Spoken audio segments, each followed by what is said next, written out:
கோலி talk Kollywood news. Kochadaiiyaan release மீண்டும் தள்ளி போச்சு. முன்பதிவு நிறுத்தம். மே 9ஆம் தேதி ரஜினியோட கோச்சடையான் படம் ரிலீஸ் செய்யறது உறுதி செய்யப்பட்டு தியேட்டர்ல முன்பதிவு எல்லாம் துவங்கிய நிலையில சில பல காரணங்களால கோச்சடையான் ரிலீஸ் மீண்டும் தள்ளி போயிருக்கு. ரஜினி நடிப்புல அவரோட இளைய மகள் சௌந்தர்யா இயக்குனரா களம் இறங்கி இருக்கும் இந்த படம் கோச்சடையான் இந்தியாவிலேயே முதல் முறையா ஹாலிவுட் படங்கள்ல தயாரான மோஷன் கேப்சரிங் தொழில்நுட்பத்துல இந்த படம் தயாராகி இருக்கு.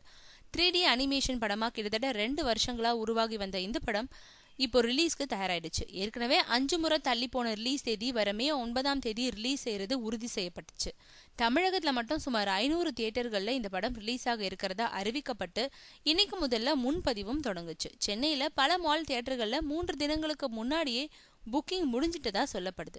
இந்த நிலையில திடீர்னு கோச்சடையான் படத்தோட ரிலீஸ் தள்ளி போகுதா அறிவிக்கப்பட்டு முன்பதிவுகள் எல்லாம் உடனடியா நிறுத்தப்பட்டிருக்கு.